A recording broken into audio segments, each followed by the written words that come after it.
안녕하세요. 여러분은 받아낼 것이 있는 사람과 없는 사람에게 다르게 행동하시나요? 물론 어느 정도는 다들 그럴 겁니다. 사람은 누구나 자신에게 이득이 되는 방향으로 말하고 행동할 수밖에 없다고 생각하니까요. 하지만 그게 노골적이라면, 그리고 그 정도가 지나치다면 그건 경계해야 하는 일이고, 사람들의 욕을 먹어도 손가락질을 받아도 아무 말을 할 수 없겠죠. 그건 잘못한 게 맞으니까요. 오늘 사연자분의 사연에 등장하는 사람들은 바로 그 선을 넘어서 앞과 뒤가 달랐던 사람들에 관한 이야기입니다. 저는 읽는 내내 세상에는 참 못된 사람들이 많구나 하는 생각을 했던 것 같습니다. 물론 화도 났지만 눈물도 났던 이야기이기도 하고요. 제가 이렇게 이야기하면 많은 분이 어떤 사연을 담고 있는 이야기인지 궁금해하실 거로 생각하는데요. 저를 분노하게 하고 또 눈물 짓게 했던 이야기. 궁금하시다면 오늘도 어디 가시지 마시고 저와 마지막까지 함께 해주시면 감사하겠습니다. 자, 이제 그러면 오늘의 사연 시작해 보겠습니다. 안녕하세요.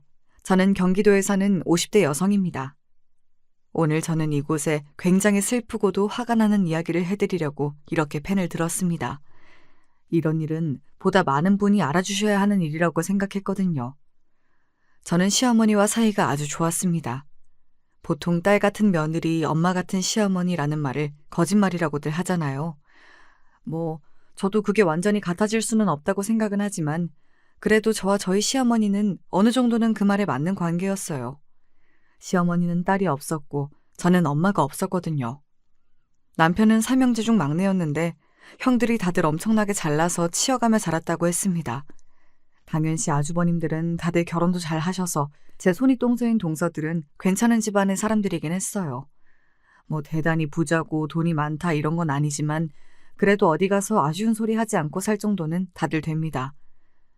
저랑 남편도 지금이야 그렇지만 처음 결혼하고 살림을 차려 살 때만 하더라도 많이 힘들었거든요. 남편은 월급이 많지 않은 직장을 다니고 있었고 저도 집이 가난했던지라 가지고 온 게 아무것도 없었고 말이죠. 그때 시어머니가 몰래 뒤에서 챙겨주는 용돈 아니었으면 아마 굉장히 많이 힘들었을 것 같아요. 제 솥 윗동서인 형님 두 분이 워낙 유난이시라 시어머니는 늘 저를 뒤에서 챙겨줄 수밖에 없었습니다. 하나라도 저에게 더 줬다는 걸 알게 되는 날에는 눈에 핏발을 세우고 차별이라고 고래고래 소리를 질렀으니까요. 어머니, 이거 역차별이에요? 그러니까요. 더 못 산다고 더 주고 이런 거 정말 역차별이에요. 모든 아들에게 공평하셔야지. 그들이 그렇게 예민하게 군 이유가 있긴 했습니다. 시어머니는 상당한 재산을 보유 중인 재력가셨거든요. 시아버지가 대대로 유지인 집안의 장손이기도 하셨지만 시아버지가 돌아가시고 나서는 시어머니 앞으로 명의가 넘어간 땅이 재개발로 소위 말하는 대박이 났었습니다. 자네, 죽기 전에는 절대 재산 나눠주지 마소. 시아버지가 거의 유언처럼 그렇게 시어머니에게 말을 남기고 가셨기 때문에 자식들이 달라고 난리를 쳐도 시어머니는 주지 않으셨지만 말이죠. 아마 시아버지도 알고 계셨던 것 같아요. 자기 아들들과 며느리들이 얼마나 유난이고 이 속에 밝은지 말입니다. 그러니 그런 말을 남기신 거겠죠. 어느 순간 시어머니도 골치가 아프다 느끼신 건지 몰래 뒤에서 챙겨주곤 하셨습니다. 너그 형님들한테는 말하지 말거라. 당연하죠. 무슨 소리를 들으려고요. 그것들은 가진 것들이 그렇게 욕심이 많은지 모르겠다. 시어머니는 그렇게 이야기하면서도 그래도 자식이라고 그들을 챙기고 소중하게 생각하셨습니다. 원래 부모란 그런 법이잖아요. 그 생각을 하면 아직도 가슴이 미어지네요. 엄마 없이 자란 저를 유독 더 챙겨주신 건 맞아요. 엄마도 없이 가난하게 하나 제대로 누리는 것도 없이 컸는데 이렇게 착하고 바르다고 저만 보면 입이 닳도록 칭찬하셨습니다. 아마도 형님들은 그게 더더욱 꼴보기 싫었을지도 모르겠네요. 자신들은 올바른 가정에서 잘 자라서 하나 흠잡을 곳 없는 며느리들인데 흠이 차고 넘치는 저 같은 사람에게 시어머니가 늘 가장 잘해주셨으니까요. 늘 어머님은 막내 동서가 왜 그렇게 예쁘세요? 라는 말을 하곤 했으니 말입니다. 남편이 어느 정도 자리를 잡고 나서부터는 제가 나서서 저에게 더는 도움을 주지 않으셔도 된다고 나중에 똑같이 한 번에 챙겨달라고 했던 것 같아요. 형님들의 그런 말들을 듣는 게 더더욱 스트레스였으니 말입니다. 따지고 보면 그렇다고 시어머니가 두 분 형님 내에 뭘 안 한 것도 아니었어요. 아이들 교육 문제로 해외에 나갈 일이 있다고 하면 그것들을 다 시어머니가 해주기도 했고, 차를 사거나 해야 한다고 했을 때도 목돈을 턱턱 내놓으셨습니다. 정식으로 재산을 물려주진 않으셨어도 할 거 이상으로 이미 다 하고 계셨어요. 복에 겨운 소리라고 저는 늘 생각했던 것 같아요. 그리고 욕심이 참 득실득실한다고도 말이죠. 그런 주제에 귀찮은 일은 하고 싶지 않아 하는 것도 정말 웃겼습니다. 아버님 제삿날 내가 아주 중요한 일정이 있어서 뺄 수가 없을 것 같아. 그래서 조금 늦을 것 같은데 음식은 못하겠네. 나도 그날 세미나가 있지 뭐야. 미안해, 막내 동서. 알고 있었어요. 그들은 그날 아무런 일이 없다는 걸 말이죠. 하지만 하기 싫어하는 사람들 억지로 붙잡고 일 시키는 것도 시키는 사람으로서 스트레스를 많이 받는 일이기도 했고, 무엇보다 그런 마음으로 차리는 제사상이 대체 무슨 의미가 있겠어요. 그래서 그냥 그럴 때면 알겠다고 모르는 척 했었습니다.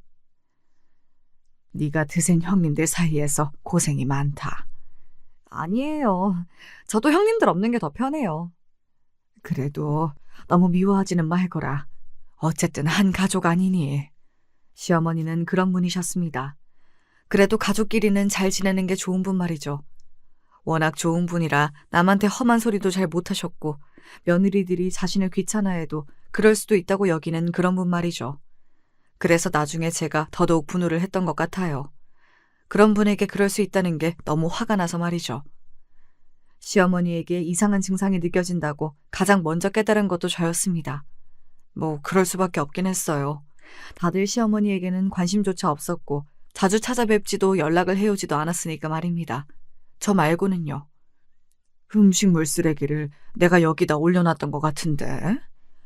그거 조금 전에 어머니가 버리셨잖아요. 내가? 생전 처음 듣는 일이라는 듯 말씀하실 때 조금 불안한 마음이 있긴 했던 것 같아요. 하지만 그날 이후로 또 당분간 멀쩡하셨었거든요. 종종 뭔가를 까먹거나 잊어버리는 일이 많으시다고 해서 남편에게 이야기를 했던 적이 있긴 합니다. 어머니 요즘 건망증이 조금 심해지신 것 같은데. 그럴 나이긴 하셔. 혹시 치매나 그런 건 아니시겠지? 설마 병원은 가보셨대? 혹시 치매나 그런 게 아닌가 싶어서 시어머니께 병원을 가보실 것을 권유했지만 시어머니는 자기는 자기가 제일 잘 안다고 그럴 일 없다고 단호하게 말씀하시더군요. 하지만 그런 일은 계속되었습니다. 오죽했으면 형님 두 분이 알아챌 정도였으니까요. 분명히 어제 전화를 하셨는데 오늘 전화를 하셔서는 정말 오랜만에 통화를 한다는 식으로 말씀하시더라고. 그래서 저랑 어제 통화하셨잖아요 했더니 엄청나게 당황하시던데? 어머님 무슨 일 있으신 거 아니지?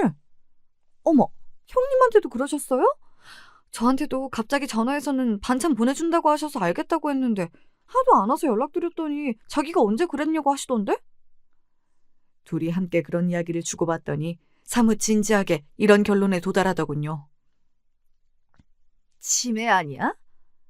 아무래도 그런 거 같죠? 어머머, 어떡해! 라고 말이죠. 사실 저도 그렇게 생각은 하고 있었지만 입 밖으로는 못 꺼내고 있었거든요. 형님들처럼 치매 환자 보살피기 힘들고 뭐 골치 아프고 그런 걸 떠나 어머님이 아픈 게 싫었어요. 치매 환자들은 굉장히 많이 우울해한다고들 들었거든요. 어머님이 슬퍼하실 게 너무 슬펐습니다. 만약에 치매면 누가 모셔? 아니, 모시긴 누가 모셔요. 요양원에 보내야지. 그치? 치매 환자를 모시는 건 불가능하니까. 요즘 치매 환자 모시는 집이 어디 있어요. 자기들끼리 북치고 장구치고 난리더군요. 저는 더 듣기 싫어서 그냥 그 자리를 피했습니다. 그냥 이렇게 말하고서는 말이죠. 제가 병원 모시고 가서 검사 받으시게 할 테니까 그 전까지는 치매니 뭐니 그런 소리 하지 마세요. 그렇게 말하는 저에게 그 두 사람은 이렇게 이야기했지만요. 하여간 지 혼자 착한 척은 다 해요. 진짜 재수없어. 지가 모실 것도 아니면서 우리한테 난리야. 정말 짜증나요. 구시렁거리는 그들의 말이 저는 사실 들려오지도 않았습니다. 저 머릿속에는 오직 시어머니에 대한 걱정밖에 없었거든요. 그 이야기가 오간 다음 날 바로 시어머니에게 병원을 가보자고 이야기했어요. 그런데 시어머니의 반응이 전혀 예상하지 못했던 반응이었습니다. 내가 가서 검사해봤다. 니들도 느꼈겠지만 치매 맞아. 어머니, 제가 너무 충격받아서 입을 틀어막았어요. 그런 이야기를 덤덤하게 하시는 시어머니의 모습에 제가 정말 가슴이 미어졌습니다. 본인이 혼자 병원에 가고 검사를 받고 병명을 들을 때까지 그 모든 것을 혼자 하셨다고 생각하니 정말 너무 슬펐어요. 제가 울면서 어머니에게 이렇게 이야기했습니다. 왜 말씀 안 하셨어요? 왜요? 너 속상할까봐 그랬다. 그리고 나도 받아들일 시간이 필요했고. 저는 시어머니를 안고 울었습니다. 시어머니도 저를 안고 눈물을 흘리셨어요. 그리고는 시어머니는 저에게 이렇게 이야기하시더군요. 저는 그 말을 듣고 거의 오열했던 것 같아요. 일단은 지내는 데까진 지내보고 요양원에 들어갈 생각이다. 내가 이미 조금 알아봤어. 왜 그러셨어요? 그걸 왜 알아보러 다니세요? 혼자 요양원을 알아보며 무슨 생각을 하셨을지, 어떤 마음으로 요양원을 알아보고 다니셨는지, 그 마음이 저는 상상조차 되지 않았던 것 같아요. 그저 눈물만 났습니다. 그거 말고는 할 수 있는 게 없었던 것 같아요. 그리고 얼마 지나지 않아 제가 가족 모임을 소집했습니다. 원래 형님들도 제가 다 같이 보자고 하면 말끝에 꼬투리를 잡고 늘 네가 뭔데 모이라 마라 라는 식으로 이야기하냐 뭐 그런 반응이었는데 이번에는 순순히 오더라고요. 아마 제가 무슨 이야기를 할지 다 알았던 것 같습니다. 본인들도 예상하였을 테니까요. 어머니 치매 맞지? 그치? 아닐 수가 없어. 그건 치매가 맞아. 그러면 이제 정말 요양원을 알아봐야 하나? 그러니까 그건 막내 동서가 알아보면 되지 않니? 자기들끼리 아주 그냥 이미 요양원에 보냈더라고요. 제가 한숨을 푹 내쉬었습니다. 아니, 무슨 요양원에 보낸다는 소리가 그렇게 바로 나올 수가 있어요? 그러면 뭐 모시고 살아? 어차피 막내 동서도 그럴 여유 없잖아. 그니까 자기가 모실 것도 아니면서. 제 직업을 이야기하지 않았죠. 저는 공무원이거든요. 아무래도 일을 하고 있다 보니 모시고 사는 게 힘들긴 했습니다. 큰형님은 하실 수 있잖아요. 어머머, 치매 걸린 노인을 내가 어떻게 모셔? 사실 저도 상황이 안 되는데 누군가에게 모시라 말아 할 수도 없는 노릇이긴 했어요. 그래서 회의를 소집했던 것이었는데 큰형님네나 작은 형님네 두 집 모두 시어머니를 모실 생각은 없어 보였습니다. 자기 부인들 이야기에 입을 꽉 다물고 있는 아주버님들도 같은 생각이신 것 같았고요. 누구 하나가 모시자는 게 아니라 돌아가면서 하자는 거죠. 내가 왜? 그리고 어머님 입장에서도 이것저것 옮겨 다니는 것보다 전문시설이랑 의료진 다 있는 요양원이 낫지. 맞아. 지금 착한 사람이 흉내내는 것도 정도가 있지.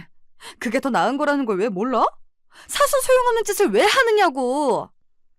서로 모시지 않겠다고 조금의 양보도 하지 않는데 제가 뭘 할 수 있었겠어요. 그날은 아무런 소득이 없었습니다. 그냥 시어머니의 말대로 일단은 조금 지켜보기로 했던 것 같아요. 아직은 일상생활이 전혀 되지 않을 정도는 아니었으니까요. 대신 자주 들여다보기로 다들 동의했습니다. 물론 지켜지지 않은 약속이었지만요. 결국 제가 주로 시어머니를 들여다보게 되었습니다. 그렇게 하기로 얼마간은 시어머니도 열심히 병원을 다니고 약을 열심히 드셔서 그런지 초반 얼마간은 그렇게 크게 달라지는 게 없었습니다. 그런데 두 가지 사건이 일어났고 그걸로 인해 사태는 급변하게 되었어요. 첫 번째는 바로 집안에 가스불을 켜놓고 외출하신 것이었어요. 제가 집에 들르지 않았다면 어쩌면 큰 불로 이어질 수도 있었습니다. 이미 온 집안이 연기로 자욱했거든요. 어떡하니, 이제 어떡하니. 나는 저거 켜두고 나간 것도 기억이 안 난다. 아니에요, 어머니. 아직 멀쩡하세요. 가스에 배너 안전장치를 해두고 집안에서 사고가 일어날 수 있는 모든 것들을 장치했던 것 같아요. 그렇게까지 했던 건 시어머니가 아직도 요양원에 가거나 누군가의 도움을 받는 것을 원하지 않으시는 것 같아 보였기 때문이었습니다. 하지만 얼마 지나지 않아 또 하나의 사건이 일어나고야 말았어요. 어머, 이게 무슨 냄새야?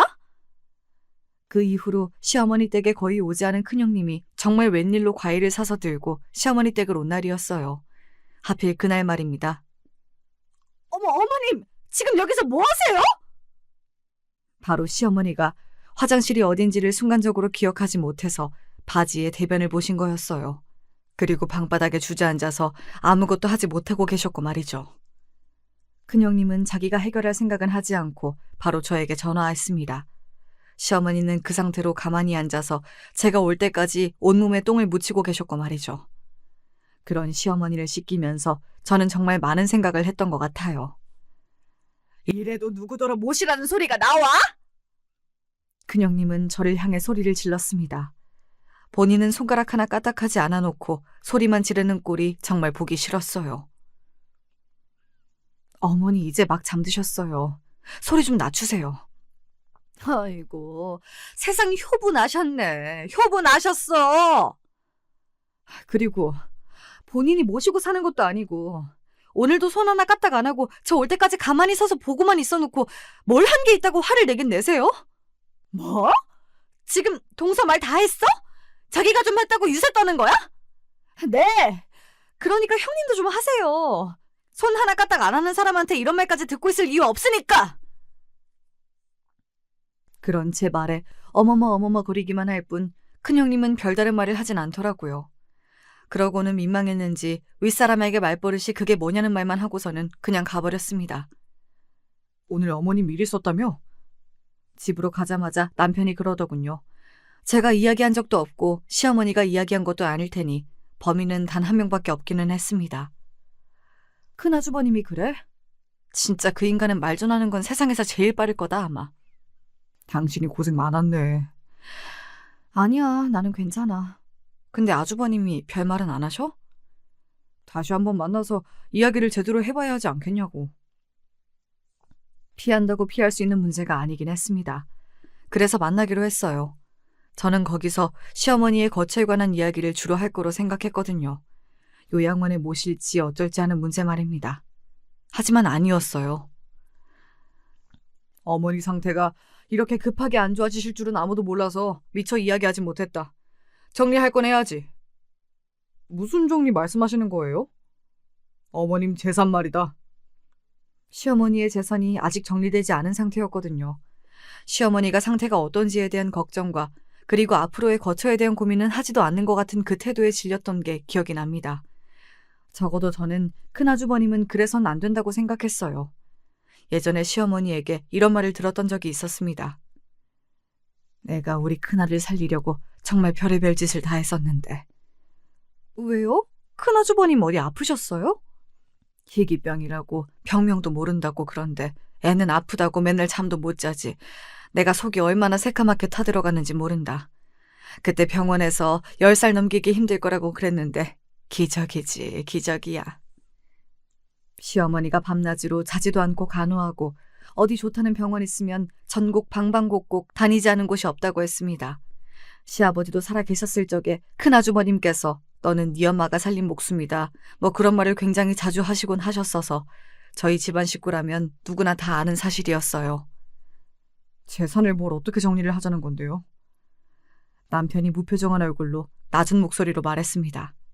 그런 남편을 보고 알 수 있었어요. 아, 이 사람도 화가 많이 났구나 하는 사실을 말입니다. 나중에 들었는데 형이라서 참았지 주먹이 날아갈 뻔했다고 하더군요. 우선 내가 큰아들이니까 전체 재산의 반을 받고.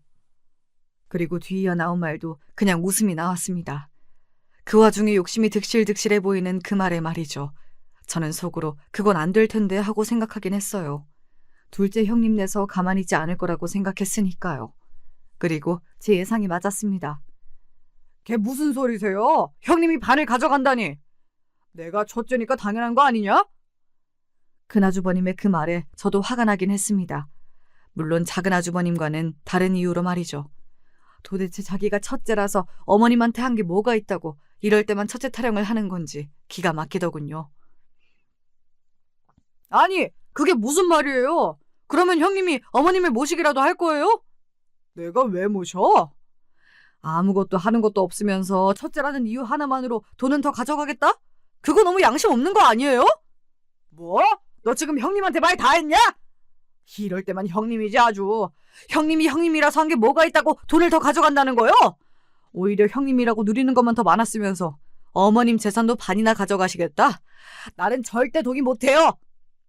저는 큰 아주버님 입에서 반이라는 말이 나올 때 이미 이렇게 될 거라는 걸 짐작하고 있었거든요. 그래서 그냥 아무 표정 없이 두 집안 식구들을 바라봤습니다. 한편의 드라마를 보는 것 같더군요. 막장 드라마 말이죠. 아니, 아주버님 말이 좀 그렇네. 우리가 한 게 없기는 뭐가 없어요? 이러나 저러나 큰아들이라고 부담 느끼면서 자주 들여다본 것도 우리고 반찬도 해다 나르고 그랬는데. 자주 들여다봤다니요.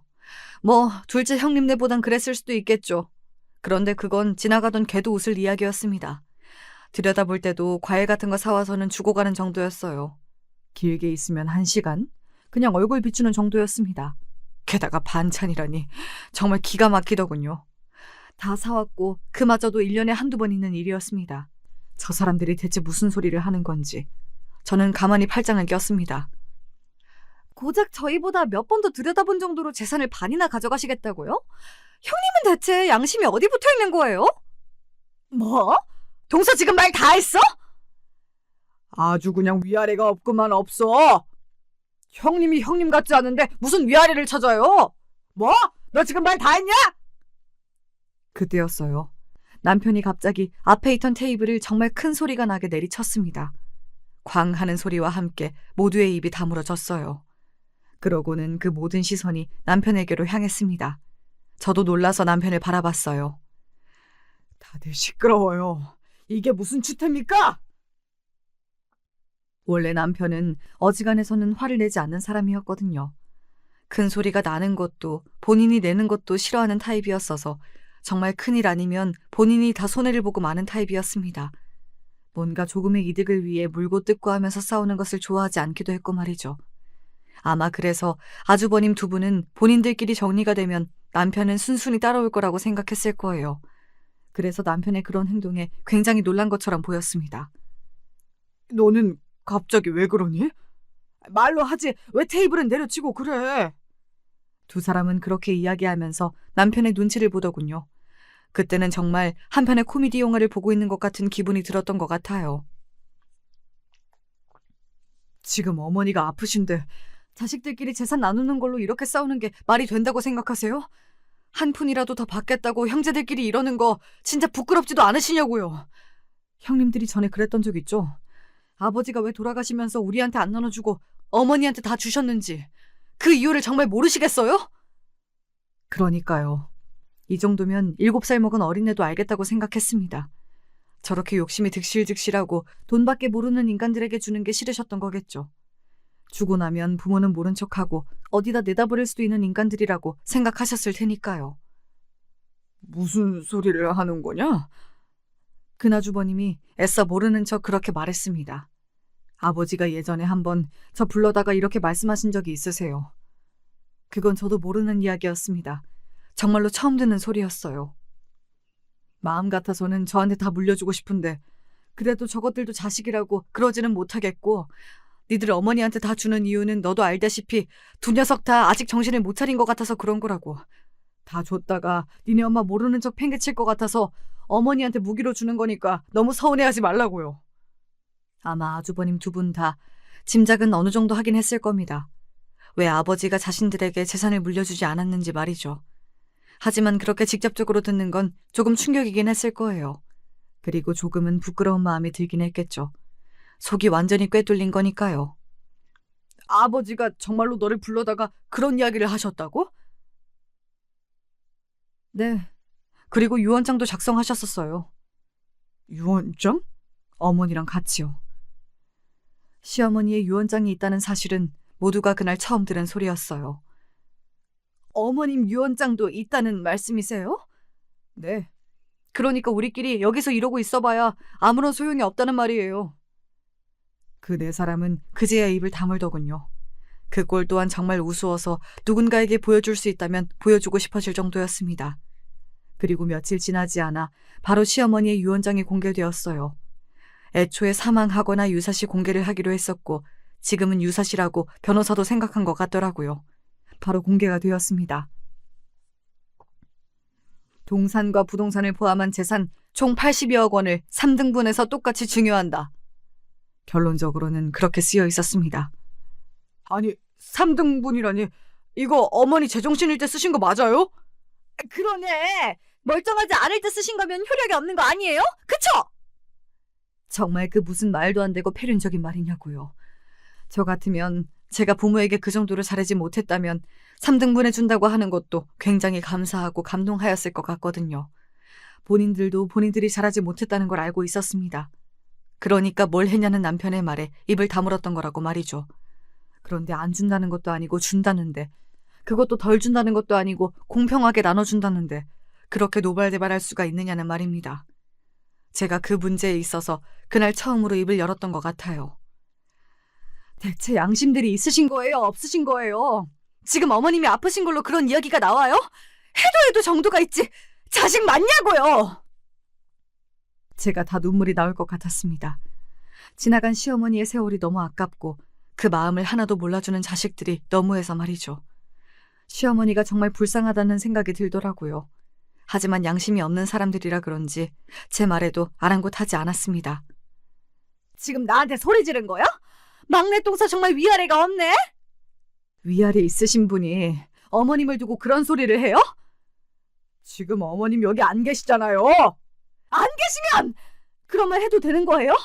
치매라서 유언장이 잘못된 걸 수도 있다니. 그건 짚고 넘어가야 하는 문제가 맞지. 그때였습니다. 이 가관인 상황을 모두 지켜보고 있던 그곳에서 가족이 아닌 유일한 타인이었던 변호사가 할 말이 있다는 듯 손을 들었어요. 모두의 시선이 그곳으로 향했습니다. 이제 제 할 말을 해도 될까요? 어머님은 이 유언장을 8년 전에 작성하셨습니다. 고로 치매 증상이 오시기 전에 작성하신 거죠. 그러니까 이 유언장은 효력이 있고요. 그때 공증까지 다 받아둔 거예요. 그제야 큰 형님네 부부는 입을 다물었습니다. 하지만 끝까지 어머님이 이해가 안 된다는 둥, 이거 법적으로 문제를 제기할 수 없냐는 둥, 말도 안 되는 소리를 해댔어요. 그리고 그날 이런 문제로도 큰 싸움이 날 뻔했습니다. 얼른 어머니 요양원으로 모셔. 똥오줌도 못 가리는 노인네 언제까지 저렇게 둘 거야? 왜들 이렇게 멍청하냐고. 제가 알아서 해요. 알아서 하기는 뭘 알아서 해. 그러면 우리는 이제 안 들여다봐도 돼? 그 말에 제가 비웃음이 비집고 나오는 것을 참을 수 없었습니다. 언제는 들여다보셨어요? 뭐? 언제는 되게 들여다보신 분들처럼 말씀하시네요. 내가 정말 어이가 없어서. 어머님 아프시고 제대로 단 한 번이라도 간호다운 간호를 하신 적이 있으시냐고요. 하나도 한 게 없으면서 어디서 두 눈이 많으니 하고 있어요 지금? 지금 어머니 간호 좀 했다고 유세 떠는 거야 뭐야? 네! 유세 떱니다. 안 하신 분들 앞에선 떨어도 되잖아요. 뭐가 그렇게 당당하세요? 뭐가 그렇게 떳떳해서 두 눈이 많으니 하시냐고요. 대체 한 게 뭐가 있다고? 그런 저를 가만히 보고 있던 작은 형님이 입을 열었습니다. 그래, 우린 한 거 없으니까 앞으로도 안 하면 되겠네. 이런 소리까지 듣고서는 해야 할 이유도 없고, 안 그래요? 막내 똥서가 다 알아서 해. 그럼 누가 말려? 우린 걱정돼서 한 소리인데 사람을 패륜으로 만들고 있어. 진짜 기도 안 차서. 재산 가지고 싸워댈 땐 언제고 또 죽이 잘 맞아서는 그런 소리들을 해대더군요. 정말 치가 떨리게 싫었습니다. 그 자리에 더 있다가는 정신이 어떻게 될 것 같다는 생각이 들 정도로 말이죠. 그래서 남편을 데리고 나왔어요. 그리고 남편에게 말했습니다. 어머님, 내가 모실게. 당신한테 그 고생까지 시킬 수 없어. 고생 아니야. 나한테도 어머니는 어머니야. 내가 할 거야. 남편은 몇 번이고 만류했지만 저는 회사를 그만두었습니다. 그리고 할 수 있는 한 힘 닿는 데까지 제가 어머니를 모셔보기로 했어요. 그동안 저에게 잘해주셨던 것, 그리고 물려주신 재산, 그 외에도 너무나 감사한 일들이 많았습니다. 그냥 이대로 요양원에 보내고 가끔 들여다보고 그런 건 할 수 없겠더라고요. 시어머니의 치매는 빠르게 진행이 되었습니다. 저나 남편을 못 알아보는 날도 부지기수였고 하루가 멀다고 사고를 치셨어요. 어린아이처럼 매일 떼를 쓰셨고 말입니다. 그러는 동안에도 형님네 두 부부는 단 한 번도 찾아오지도 연락하지도 않았습니다. 이제 더 이상 시어머니께 볼 일이 없는 거죠. 재산을 다 물려받았으니까요. 제가 정말 슬펐던 건 시어머니는 정신이 온전하실 때도 그렇지 않을 때도 아들들을 찾으셨다는 겁니다. 우리 첫째 병원 데리고 가야 하는데 오늘도 많이 울었는데. 지금 다 나았어요. 아이고, 그래요? 그거 참 다행이네. 나는 우리 첫째 건강만 하면 다 괜찮아.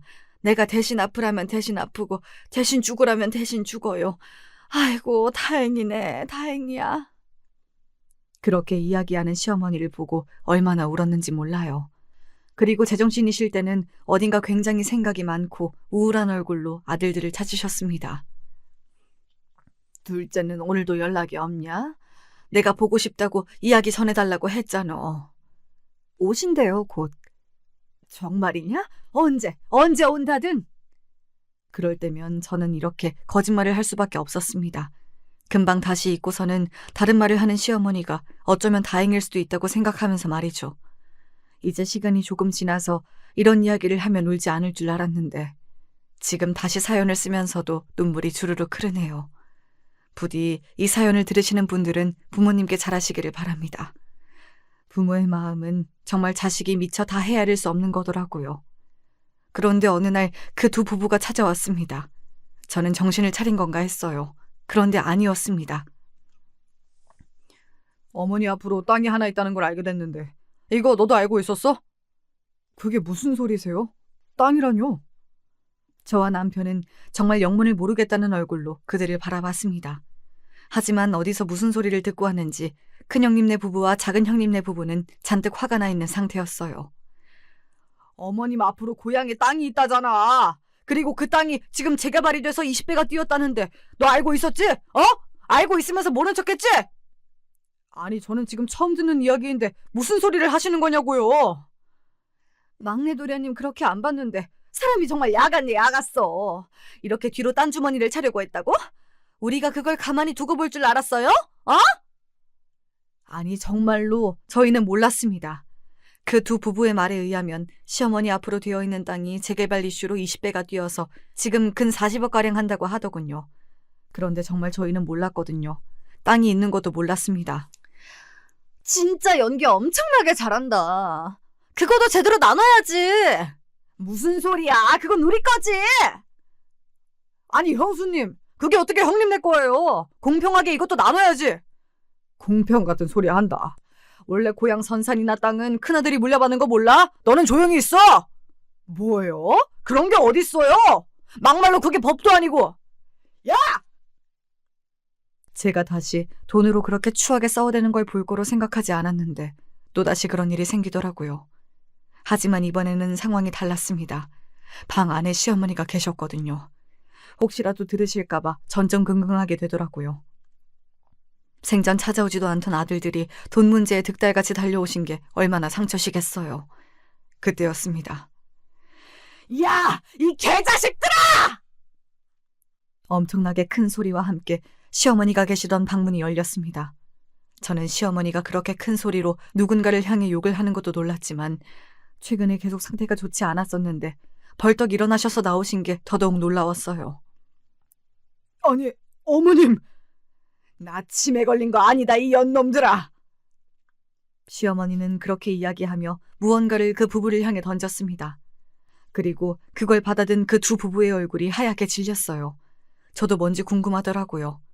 그래서 시어머니가 던진 종이들을 주워 올렸습니다. 그리고 저도 놀랄 수밖에 없었어요. 아니, 이건 언제 다 정리하신 거세요? 내가 너희 연놈들한테 내 재산 안 주려고 여태 치매인 척 했다.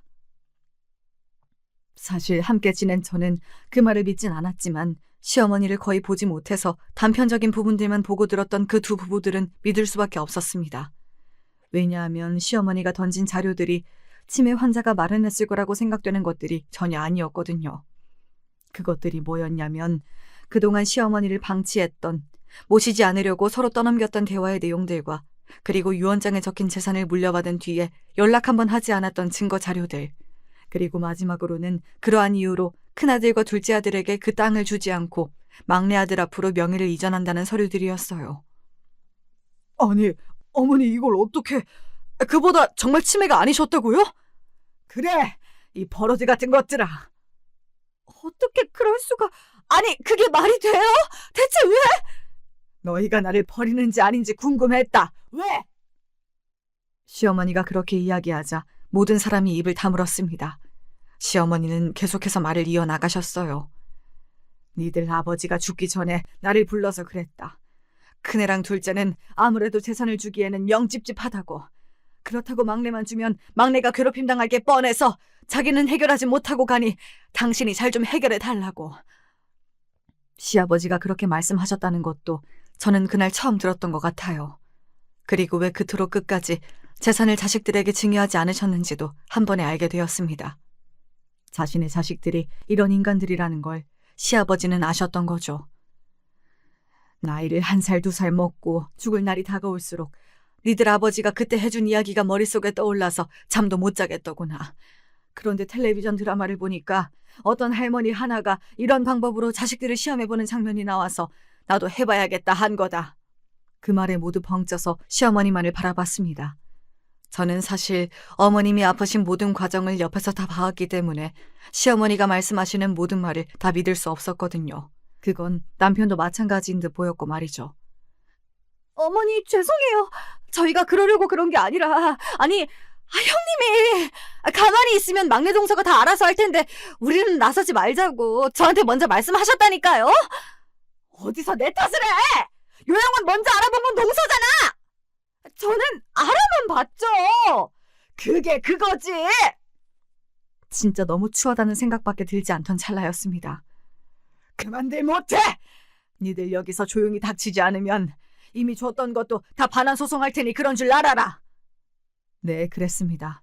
이미 집행이 된 유언장을 시어머니는 부를 수 있었어요. 그 유언장의 전제 조건은 시어머니의 유사시였잖아요.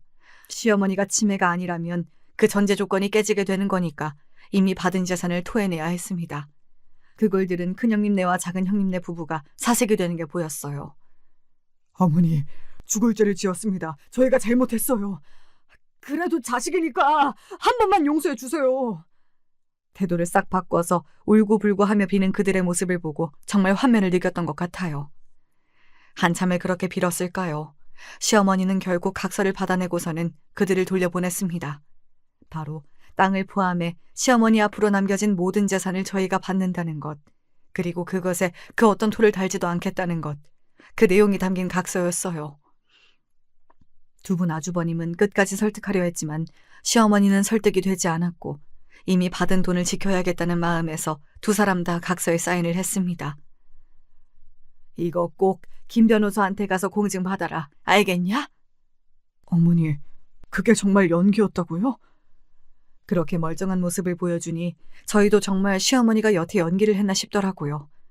저희의 그 말에 시어머니는 씩 웃으시더니 그대로 방에 들어가셨습니다. 그리고 다음날 알 수 있었어요. 그날은 사실 시어머니가 정말 우연으로 기적적으로 정신이 돌아오신 날이었다는 걸 말이죠. 그리고 그 자료들은 정신이 돌아오실 때마다 차곡차곡 모아둔 것이라는 것도요. 어떤 마음으로 정신이 들어올 때마다 그런 것들을 모아오셨을지 저는 그 마음이 짐작도 되지 않았습니다. 그리고 생각만 해도 눈물이 나고 말이죠. 시어머니의 바람대로 그 각서는 변호사를 통해 공증받았고 시어머니의 남아있는 모든 재산은 저와 남편의 앞으로 명의 이전이 되었어요. 그게 한 달 정도 걸리더라고요. 큰형님과 작은형님네 부부는 혹시라도 시어머니가 마음이 바뀌어 다시 준 돈을 달라고 할까봐 그 일이 있고 저희 부부 눈앞에 나타나지도 연락해오지도 않았습니다. 그리고 그 모든 서류 작업과 증여가 끝난 한 달 뒤 정말 거짓말처럼 시어머니는 세상을 떠났습니다.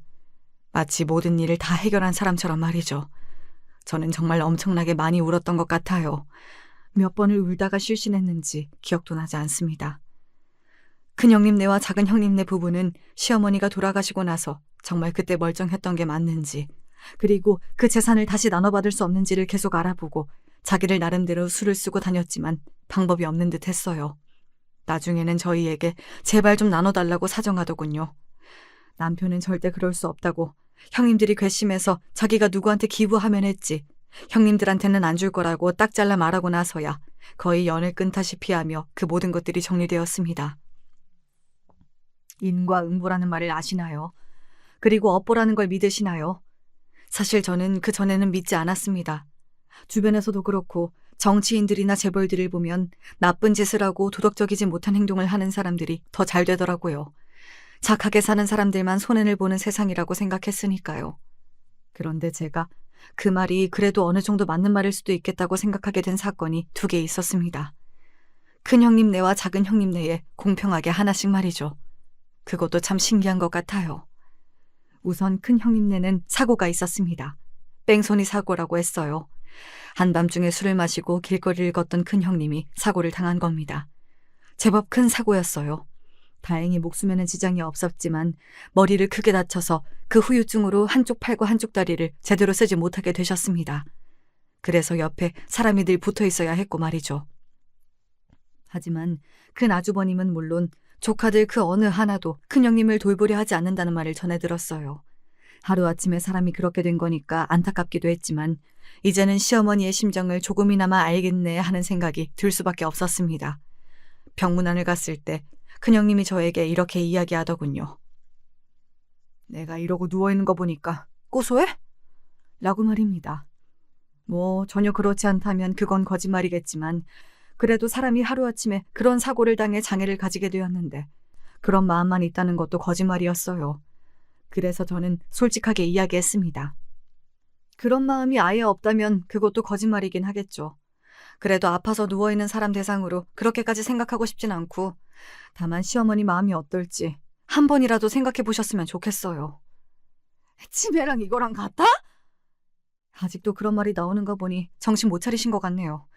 형님 아무도 안 돌보려고 하는 것도 다 형님 업보예요. 앞으로 감수하며 사세요. 그렇게 이야기하며 나오는데 뒤에서 고래고래 소리를 지르는 게 들려왔습니다. 이게 왜 업본데? 내가 뭐 어쨌는데? 라는 소리 말이죠. 그리고 작은 아주버님네는 받은 재산으로 어디 잘못 투자했다고 들었어요. 그래서 거의 받은 재산의 반 이상을 날렸다고 들었습니다. 돈이 어디 묶여 있어서 당장 갚아야 할 돈이 없다고 저를 찾아왔던 적이 있어요. 왜 저를 찾아오세요? 그렇게 사이 좋으셨던 큰형님한테 안 가시고요. 누워있는 사람한테 어떻게 돈을 달라고 해. 그리고 그렇게 안 친했어. 저희는 못 드려요. 남편이랑 저랑 그리고 어머니랑 약속했거든요. 절대 큰 형님네나 작은 형님네에 돈을 주는 일은 없을 거라고요. 그니까 애쓰지 마시고 돌아가세요. 물론 바로 포기하지 않고 몇 번 더 부탁하긴 했지만 남편이 나서서 찾아오지 말라고 다시 한번 이야기를 하고 나서는 지금까지는 조용하긴 합니다. 하지만 워낙 돈에 사족을 못 쓰는 양반들이라 언제 다시 찾아올지는 모를 일이에요. 저와 남편은 절대 주지 않기로 결의를 했고 말이죠. 그리고 아마 그건 지켜질 겁니다. 시어머니를 생각할 때마다 각오를 다지게 되거든요. 제 이야기는 여기까지입니다. 사연을 쓰다 보니 시어머니가 무척이나 보고 싶어지네요. 그리고 어머님이 불쌍해서 눈물도 많이 났고요. 몇 번이고 무정하고 자신을 모른 척하는 자식들을 품어주려 했는데 끝끝내 바뀌지 않은 자식들을 보며 시어머니는 무슨 생각을 하셨을까요? 그런 생각만 하면 너무 슬퍼져서 하지 않으려고 해도 자꾸 그런 생각이 들곤 합니다. 내일은 시어머니가 계신 곳에 남편과 함께 가기로 했거든요. 시간이 날 때마다 종종 찾아가서 이런저런 이야기를 하고 오곤 하는데 그러면 마음이 조금 풀리기도 하고 그렇더라고요. 시어머니도 부디 마음의 응어리를 풀고 좋은 곳에서 웃으며 제 이야기를 들으시기를 바랄 뿐입니다. 그리고 강한 분이니 그러실 거라고도 믿고요. 이제 그만 이야기를 마무리해야겠네요. 마지막까지 들어주셔서 감사합니다. 건강이 최고니까 언제 어디서나 건강하세요.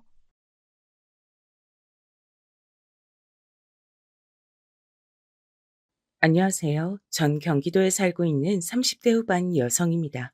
결혼한 지 이제 5년 정도 됐고 3살 된 딸아이가 하나 있어요. 어린 시절부터 가정을 빨리 일구고 싶었거든요. 그러고 싶은 확실한 이유가 있었는데 그건 바로 제가 고아라는 사실 때문이었습니다. 부모님에게 버림을 받은 건 아니었고요. 어린 시절 일찍 사고로 2분 다 돌아가셨어요. 그래서 할아버지, 할머니 손에서 자랐습니다. 저희 조부모님들은 동네에서 유명한 땅 부자셨어요. 게다가 자식이라곤 고모와 저희 아버지 이렇게 둘이었습니다. 그러니 아버지를 잃게 되셨을 때 2분의 상심이 얼마나 컸을진 굳이 설명하지 않아도 아시겠죠. 부모님은 평범한 직장인과 가정주부셨는데 연애로 결혼하셨다고 들었어요. 그래서 그런지 사이가 아주 좋았다고요. 한시도 떨어져 있지 않으려 했다는 이야기를 자주 들었습니다. 너희 부모님은 그렇게 사이가 좋아 한날 한시에 그렇게 갔나 보다 하고 말이죠. 교통사고였어요. 어린이날이었다 들었습니다. 간만에 가족들끼리 놀러 가기로 한 날 유원지로 가던 길에 당한 교통사고였다고요. 어머니는 그 자리에서 바로 돌아가셨고 아버지는 병원으로 옮겨지긴 했지만 수술받는 도중에 돌아가셨다고 들었습니다.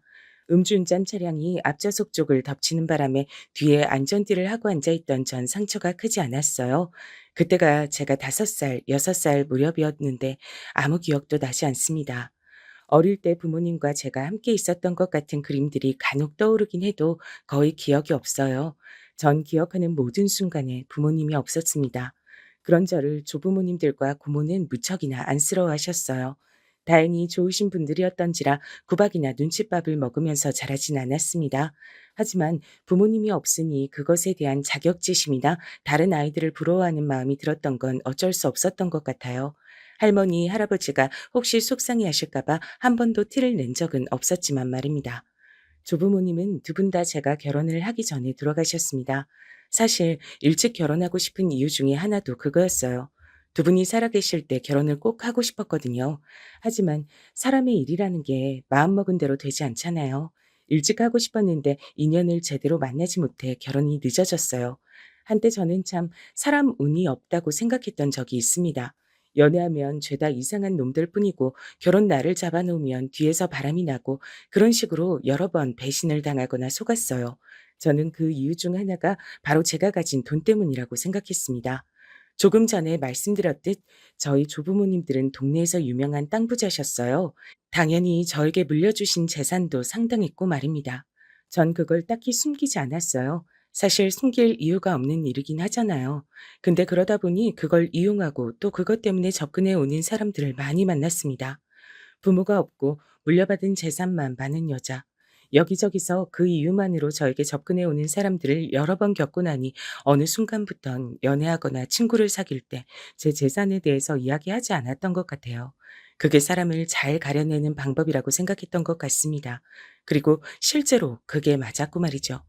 남편은 제가 그런 생각이 확고할 때 만난 사람이었어요. 남편을 처음 만났던 날이 아직도 기억납니다. 그날은 저희 할머니의 첫 번째 제사가 있던 날이었어요.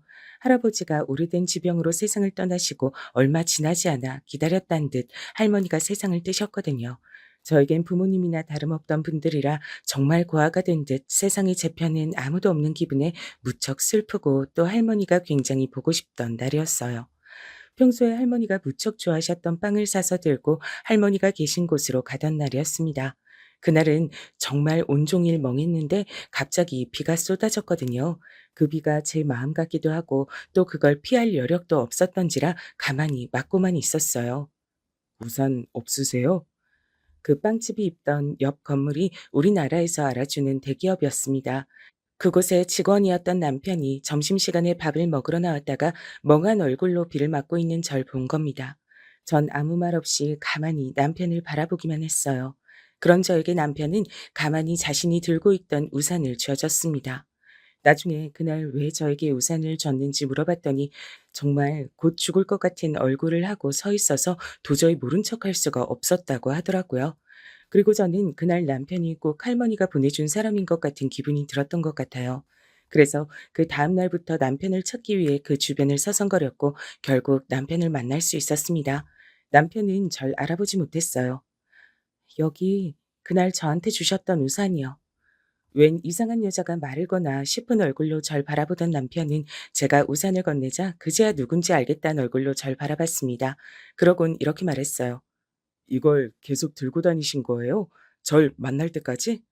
네. 그렇게 저와 남편의 만남이 시작됐어요. 사실 처음부터 데이트하고 뭐 그랬던 건 아닙니다.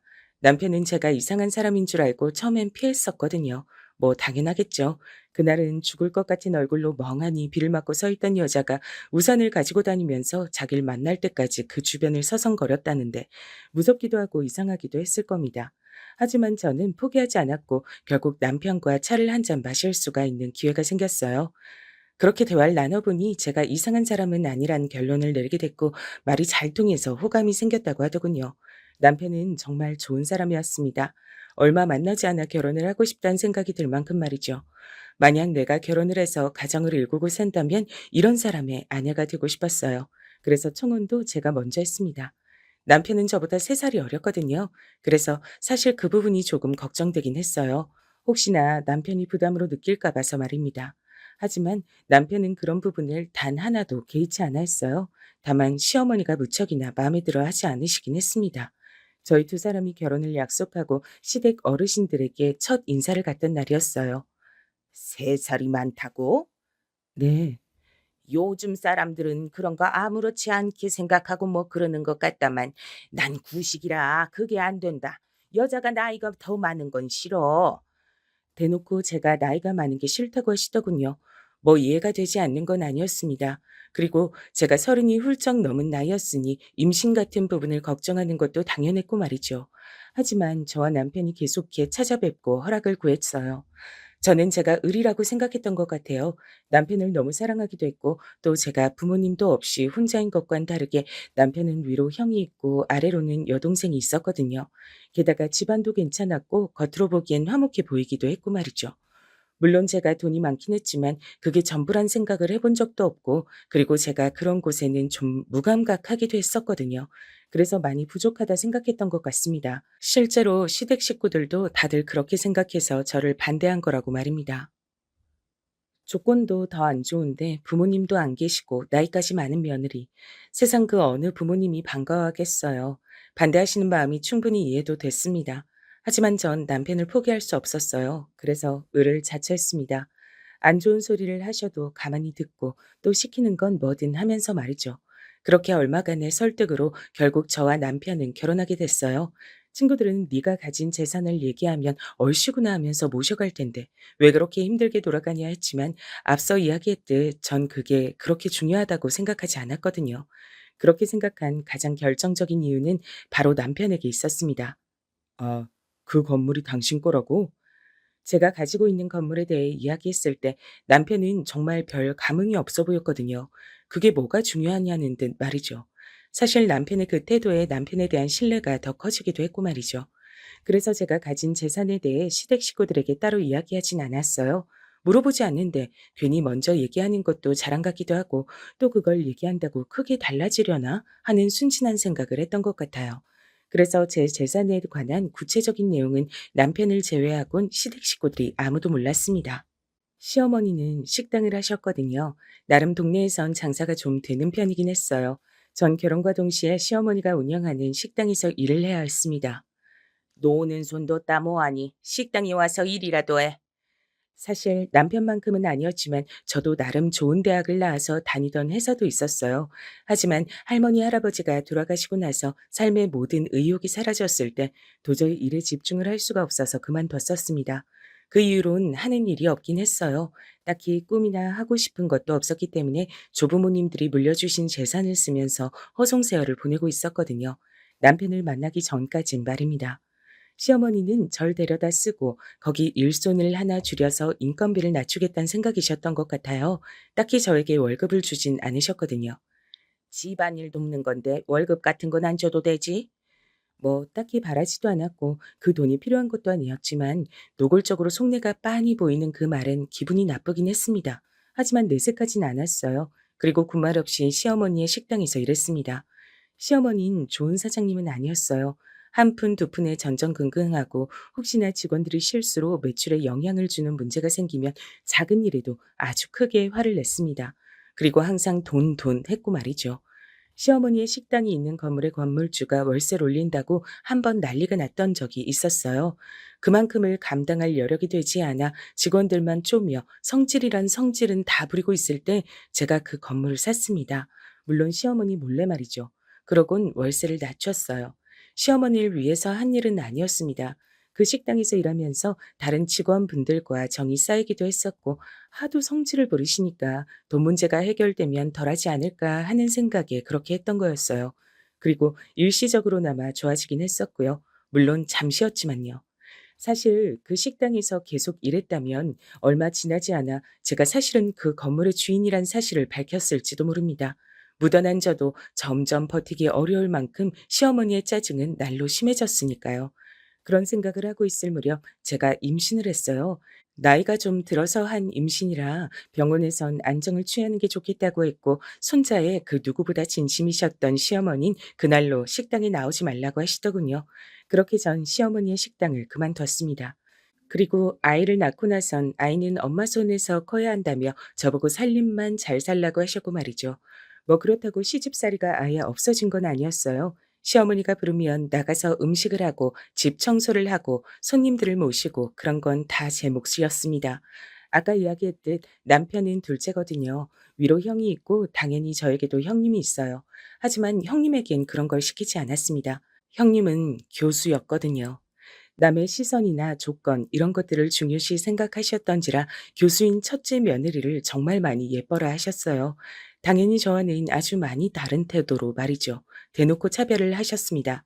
제가 아무리 묻어나고 그런 거에 크게 상처받지 않는 성격의 사람이라고 해도 그렇게 노골적인 차별 앞에선 저도 마음이 상하긴 했어요. 네가 첫째 생일상 좀 차려라. 제가요? 왜? 싫으냐? 하나뿐인 손이 똥서 생일상 차리는 게 뭐 그렇게 힘든 일도 아니잖니. 제 생일은 단 한 번도 챙겨주신 적도 없고 말로라도 축하한다고 한마디 해주신 적 없으셨던 분이 어느 날은 형님 생일상을 저에게 차리라고 하더군요. 이유는 하나였습니다. 전에 형님이 제가 한 음식이 입에 맞는다고 이야기하신 적이 있으셨거든요. 절 시집살이 시키신 건 시어머니뿐만은 아니었어요. 남편에게 여동생도 하나 있다고 말했었잖아요. 그 시누이가 참 유난히 심했습니다. 언니, 나 귤 먹고 싶은데 귤 좀 사다 줘요. 언니, 나 오늘은 잔치국수 먹고 싶은데. 언니, 저 친구들이랑 있는데 지갑을 안 들고 나와서 여기 와서 계산 좀 해줄 수 있어요? 저를 무슨 종이나 비서 부리듯 부렸어요. 가족이 아니라 갑과 을의 관계란 생각을 했던 것 같습니다. 사실 처음엔 그걸 저도 당연하게 생각하고 받아들였던 것 같거든요. 제가 조건이 모자란데 받아준 거니까 조금 그렇게 대우받아도 참자 하고 말이죠. 하지만 참으니 점점 더 심해지더군요. 진심을 가지고 최선을 다하면 언젠간 마음으로 받아주겠지 하는 제 생각은 정말 완전히 착각이었던 겁니다. 제가 참 순진했죠. 그 무렵 그냥 제가 가지고 있는 재산이나 사실 시어머니의 식당 건물의 건물주가 저란 사실을 다 밝힐까 하는 생각이 들었던 것 같아요. 확 다 말해버려. 난 아직도 그걸 말하지 않고 사는 네가 제일 신기하다. 그런데 그걸로 하루아침에 태도가 바뀐다고 하면 그건 그거대로 또 환멸날 것 같아서 그게 겁이 나서 말 못하겠어. 그러면 이대로 계속 부당하게 당하고 살 거야? 그런 고민들을 하고 있던 사이 사건이 하나 터졌습니다. 바로 아주버님이 빚더미에 앉게 생긴 겁니다. 보증을 잘못 썼다고 했어요. 그건 정말 함부로 서주는 게 아닌데 아주버님이 참 사람이 좋거든요. 그래서 거절을 못하신 모양이었습니다. 이혼할 수도 있다더라고. 남편이 착잡한 얼굴로 그렇게 말하더군요. 빚이 한두 푼이 아니라 아이들까지 힘들어질 수 있게 되었다더라고요. 그래서 이혼하고 아이들을 형님이 맞는 걸로 하는 게 낫겠다는 결론을 내리신 것 같더라고요. 아니, 돈이 없으면 모를까. 전 돈이 많잖아요. 그런데 그 얘기를 듣고 모른 척할 순 없었습니다. 그래서 도와드리기로 했어요. 당신한테 도와달라고 한 얘기가 아니야. 알아. 근데 당신 가족이면 내 가족이기도 하잖아. 내 가족이 힘들다는데 어떻게 모른 척해. 게다가 애들도 너무 안 됐고. 아주버님네 식구들과 딱히 막 엄청나게 각별했던 건 아니었지만 그래도 모른 척할 순 없었습니다. 그래서 그때 아주버님과 형님께 처음으로 제 재산에 대해서 이야기했던 것 같아요. 당연히 엄청나게 놀라셨습니다. 왜 이런 얘기를 이제야 해. 진작 알았으면 어머니나 아가씨도 동서한테 함부로 못했을 텐데. 사실 형님의 그 이야기도 반갑진 않았거든요. 어떻게 보면 제가 그런 꼴을 당하고 있을 때 그게 부당하다는 걸 그 누구보다 직접적으로 가까이서 봐와 놓고서도 방관하며 아무 말도 하지 않았던 사람이었으니까요. 하지만 굳이 그런 이야기로 나쁜 말을 하고 싶지 않았습니다. 그리고 그 상황에서 그런 이야기를 하면 돈 주니까 이런 안 좋은 소리도 다 들어라 하는 것 같잖아요. 10억이 넘는 금액이었는데 말 한 번 얹지 않고 빌려줬어요. 아주버님과 형님은 정말 저에게 제가 민망해할 정도로 감사 인사를 했습니다. 제가 다음에 얘기할 테니까 일단은 다들 모른 척 해주세요. 인제 와서 "사실 저는 돈이 많아요." 라고 이야기하기도 민망했고 그쯤에 시누이가 결혼 준비를 하고 있었거든요. 그래서 시기적으로도 맞지 않다고 생각했습니다. 시어머니가 잠잠하기도 했고 말이죠. 아, 이쯤 되면 이 이야기를 들으시는 분들이 제가 그러고 당하고 사는 동안 남편은 가만히 있었나 하실 텐데 당연히 아니었어요. 남편은 계속해서 시어머니와 시누이에게 저에게 그러지 말라고 얘기를 꾸준히 해왔습니다. 다만 그들이 그 말을 들어먹지 않은 거였죠. 남편은 제가 원하면 가족과의 왕래도 끊겠다고 여러 번 말했지만 앞서 계속 이야기했듯 전 가족에 대한 남다른 생각이 있는 사람이었기 때문에 남편과 가족들 사이를 끊어내고 싶지 않았어요. 그래서 늘 괜찮다, 내가 알아서 하겠다 그렇게 이야기를 했었고 말이죠. 그리고 아주 조금의 심술도 섞여 있긴 했어요. 만약 그 시기에 제가 돈이 있다는 걸 밝혔으면 아마 시누이의 결혼 자금을 보태야 할 상황이 되었을 수도 있거든요. 시어머니는 정말 최고로 해서 보내고 싶어 했는데 시아버지가 우리 집이 그 정도 여유는 되지 않는다며 반대하셨던 상황이었습니다. 제대로 해가야 무시를 안 당한다니까요. 그런 걸로 무시하는 집안이면 시집 보내면 안 되지. 참 현실을 제대로 파악 못하고 이상적인 얘기만 하시네. 뭐든 분수에 맞춰서 해가야 하는 거야. 안 그러면 가랑이 찢어져. 시어머니는 고집을 꺾을 수밖에 없긴 했어요. 뭐 이러나 저러나 여유가 안 되기도 했지만 시아버지가 저렇게까지 결사반대하시는 상황에선 그럴 수밖에 없었습니다. 철없이 입을 삐죽이며 왜 그 정도도 못해주냐 찡찡대고 있는 시누이를 보고 있자니 제가 돈이 많단 이야기는 정말 곧 죽어도 하기 싫더라고요. 아무튼 또 그 시기를 지나고 나니 한동안 그런 말을 꺼낼 기회가 없었습니다. 그러던 중에 시어머니가 저에게 이런 말을 또 하더군요. 이제 애도 어느 정도 컸고 슬슬 가게 나와서 일을 좀 돕거라. 이제 해가 바뀌면 아이가 4살이 됐는데 벌써 엄마 품에서 떼어놓고 싶지도 않았고 또 시어머니의 식당에서 다시 일을 하고 싶지 않았어요. 이제 곧 4살인데 벌써 떼어놓는 건 좀 빠른 것 같아요. 그게 빠른 게 아니다. 남들은 2돌 때부터 맡긴다던데. 그래도 저는 좀 더 같이 있고 싶어요. 제가 엄마 없이 커서 그런가 떼놓기 힘들 것 같아요. 언젠간 학교도 보내고 다 해야 하는데 유난 떨지 말고 식당 나와서 일 거들어. 요즘 같은 시국에 일손 하나라도 줄여야 나도 먹고 살 거 아니냐. 아니, 막말로 제가 돈이 많다는 걸 모르고 있었잖아요. 그러면 남편 벌이도 빤한데 며느리한테 자기 인건비 아끼자고 나와서 일을 하라니요. 왜? 꽁으로 일하기 싫어? 나중에 네 식당이 될 수도 있는 건데 와서 일 배운다 생각해.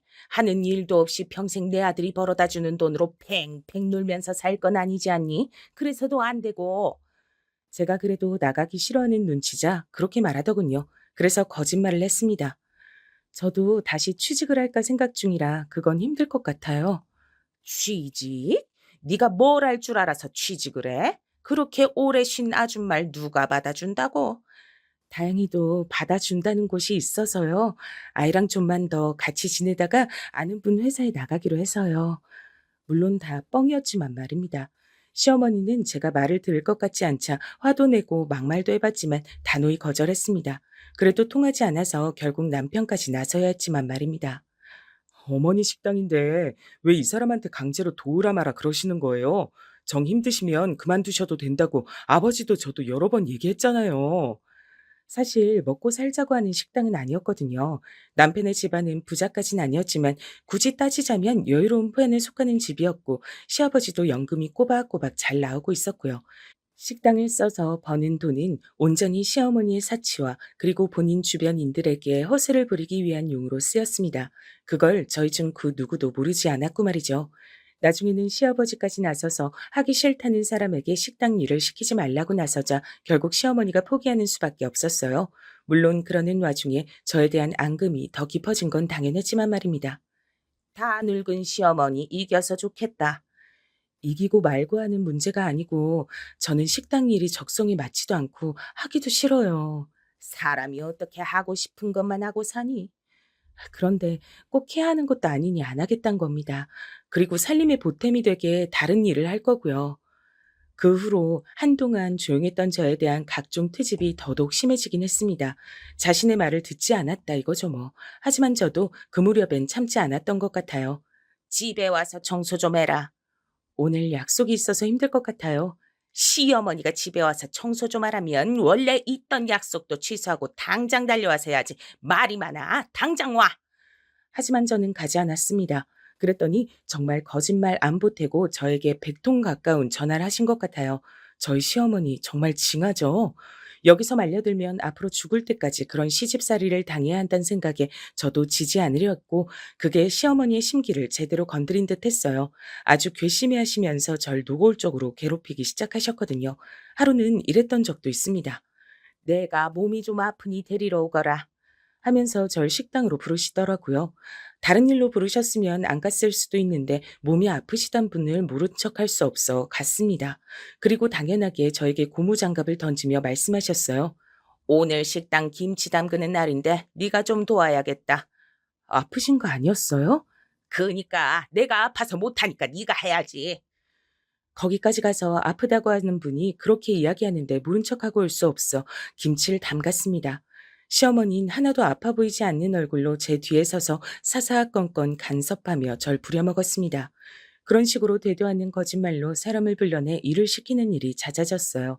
남들이 들으면 저보고 등신 같다고 얘기할지도 모릅니다. 한두 번 당했으면 그냥 그런 소리를 해도 모른 척하지 왜 매번 가서 당하고 오느냐고요. 그런데 이게 진짜일지도 모르잖아요. 그래서 아닌 걸 알면서도 늘 나갔던 것 같아요. 혹시나 하는 마음에 말입니다. 그러던 어느 날은 저도 참지 못하고 화를 냈던 적이 있긴 해요. 언니, 이것 좀 들어주세요. 또 시어머니의 거짓말에 속아 나간 자리엔 한껏 쇼핑한 듯 양손에 쇼핑백을 가득 들고 있는 시누이와 시어머니가 있었습니다. 쇼핑한 짐 들어달라고 부르신 거예요? 내가 팔이 아파서 이걸 들 수가 없잖아. 팔이 아픈데 쇼핑은 왜 나오셨어요? 너 지금 시어머니한테 따지는 거니? 어른이 아프다고 하면 군말 없이 짐을 들어야지. 여기 아가씨 계시잖아요. 어머, 언니, 전 언니 같지 않잖아요. 저 같은 게 뭔데요? 저는 힘도 없고 또 딱 봐도 언니 팔뚝 반만한데 저렇게 무거운 짐을 어떻게 들어요? 그 이야기를 듣는데 순간 피가 거꾸로 쏟는 듯 하더군요. 그래서 정색하며 말했습니다. 그럼 다 버리고 오세요. 전 못 들어드려요. 하고 돌아서서 나왔어요. 제가 그렇게 나올 줄은 몰랐던 건지 놀라서 잠시 아무 말이 없던 시어머니와 시누이가 소리치는 게 들려왔지만 모른 척하고 그냥 집으로 돌아갔습니다. 사실 저는 그 이후에 저에게 더 난리칠 줄 알았거든요. 그런데 한동안 잠잠했습니다. 하지만 저는 시어머니나 시누이가 정신을 차렸다고 생각하진 않았어요. 다음에는 또 무슨 머리를 어떻게 써서 절 부려먹을지 겁이 났음 났지 말입니다. 그리고 얼마 지나지 않아 제 그런 걱정은 정확히 들어맞았습니다. 그날은 형님의 생일이었어요. 한 일주일 전부터 형님의 생일에 제가 와서 미역국을 끓이라는 얘기를 하셨습니다. 생일에 그 정도 해드리는 건 사실 어려운 일도 아니고 좋은 날 괜히 시끄럽게 만들고 싶지 않아서 그러겠다고 했던 것 같아요. 갈비찜도 좀 해라. 잡채도. 재료는 다 사놨다. 미역국만 끓이면 되는 거 아니었어요? 국만 가지고 밥 먹을 거니? 사실 정말 하고 싶지 않았거든요. 그런데 이미 저녁에 가족들이 다 오기로 한 상태에서 하지 않을 수도 없었어요. 오늘 이 문제는 다음에 다시 한번 더 말씀드려야겠다고 생각하면서 한숨을 쉬곤 하라는 건 다 했습니다. 간이 짜다. 너는 손이 왜 이렇게 작니? 사람이 몇 명인데? 차라리 방 안에 들어가 가만히 있는 게 낫지 옆에 붙어서서 사사건건 간섭이랑 간섭은 다 하더군요. 최근에 저를 닥달하지 못한 걸 이번 기회에 다 하기라도 할 것처럼 말입니다. 전 원래 그런 사람이 아니었는데 시어머니와 이런 일이 자주 있으면서 성격이 안 좋아지는 것 같았어요. 그런 생각이 드니까 빨리 이 관계를 어떤 식으로라도 정리하고 넘어가야겠다는 생각을 하던 중이긴 했습니다. 제 성격을 완전히 버리기 전에 절 위해서라도 말이죠. 오기로 한 식구들이 하나 둘 시댁으로 오기 시작했어요. 제일 먼저 온 사람은 다름 아닌 신우이였습니다. 근데 갈비찜이 좀 짜 보인다. 신우이는 오자마자 제 음식이 마음에 들지 않는다는 듯 못마땅한 목소리로 말을 하더군요. 그날 그렇게 두고 온 걸로 아직도 앙금이 있어 보이는 듯 했습니다. 자신이 잘못한 건 하나도 생각하지 않고 말이죠. 그 다음은 시아버지였어요. 둘째가 와서 음식을 했니? 아, 네. 애들 시키지 말라니까. 아님 밖에서 먹어도 될 걸 굳이 집밥 먹자고 하더만. 시아버지의 그 말을 듣고 알 수 있었습니다. 형님이 제 음식을 좋아한다는 건 다 핑계고 오로지 절 고생시키기 위해 이런 자리를 만들었다는 걸 말입니다. 자기가 하겠다고 한 거예요. 마음 같아선 제가 언제요? 라고 말대답하고 싶었지만 어른들도 다 계시고 또 좋은 날이니 정말 꾹 참았습니다. 그리고 그 무엇보다 놀란 건 형님인 것 같았어요. 형님은 제가 아주버님의 빚을 대신 갚아준 그날 이후 그 누구보다 제 눈치를 봤거든요. 물론 고마워하기도 했고 말입니다. 동서가 이걸 다 했어? 형님 생일인데 뭐 이 정도는 해드릴 수 있죠. 날 부르지. 이걸 혼자 다 어떻게 고생했겠네. 괜히 미안해. 형님의 그 말에 시어머니가 끼어들었습니다. 소날의 동서가 형님 생일 상 좀 차려줄 수 있지. 뭐가 그렇게 미안해. 하여간 넌 착해 빠져서 문제라니까. 시어머니가 그렇게 이야기하니 형님은 오히려 더 불편해 보이는 듯 했어요. 왜 아니겠어요. 저에게 고마워 죽는 사람인데 말입니다. 그날 남편은 야근으로 오지 못했고 아주버님은 뒤늦게 합류했어요. 아주버님도 제가 음식을 다 했다고 하니 몸둘 바를 모르시더라고요. 시어머니가 잠시 그런 장면을 보고 의아한 듯 고개를 갸웃하긴 했습니다. 너나 큰애나 왜 이렇게 둘째 눈치를 봐? 너 쟤들한테 안 좋은 소리 아니? 제가 형님이랑 아주버님한테 안 좋은 소리 할 게 뭐가 있어요.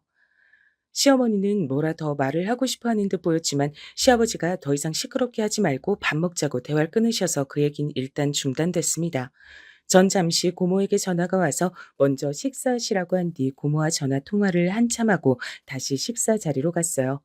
사람들 다 같이 모여서 밥 먹는데 무슨 통화를 그렇게 길게 해? 누구니? 아, 고모요. 제 대답에 시어머니는 뭐라 더 말은 하지 못하고 못마땅한 얼굴로 절 바라보기만 했습니다. 그러는 와중에 형님이 다 먹은 밥그릇을 들고 일어섰어요. 왜? 뭐 더 줘? 시어머니는 저에게 뱉던 그 날카로운 말투와는 180도 다른 다정한 말투로 형님에게 물었습니다. 역시 동서가 음식을 너무 잘해요. 너무 맛있어서 한 그릇 더 먹으려고요. 밥솥 저기 있죠. 밥을 딱 맞게 해서 남은 밥이 없었거든요. 그걸 말하려고 입을 막 댔는데 시어머니가 제 앞에 있는 밥그릇을 빼서 형님에게 건넸습니다. 순간 형님이 놀라 그 자리에서 굳었어요. 그건 저도 마찬가지였고요. 넌 나중에 먹거라. 그러니까 손이 그렇게 작아서 원 내가 넉넉하게 하라고 하지 않았니? 순간 정말 서러운 마음에 무슨 말을 어떻게 받아쳐야 할지 생각도 나지 않더라고요.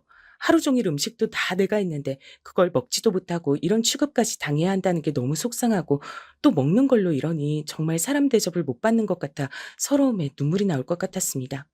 어머, 언니 울어요? 제 눈에 눈물이 고인 걸 신우이가 보고 묻더군요. 뭐 이런 일로 우냐는 말투로 말이죠. 정말 한 대 때려주고 싶을 만큼 얄미웠어요. 아, 아니요. 없으면 저는 더 안 먹어도 돼요. 하루 종일 음식하느라 힘들었을 텐데 동서 먹어야죠. 형님이 놀라서 제 눈치를 살피며 손사래를 쳤습니다. 밥이야 금방 되는데 뭐. 오늘 생일인 사람이 많이 먹어야지. 자, 얼른 먹어. 얘는 괜찮어. 아니, 제가 괜찮은지 아닌지를 왜 본인이 결정하냔 말입니다. 그런 말도 울컥해서 하지 못했어요. 지금 말을 하면 눈물이 같이 터져 나올 것 같았거든요. 눈물을 참느라 잔뜩 굳어진 얼굴로 자리에서 일어나는데 형님이 화들짝 놀라 제 손을 덥석 잡았습니다. 어머니, 동서한테 이러시면 안 돼요. 형님은 그렇게 이야기하며 무릎을 꿇듯 제 앞에 앉았습니다.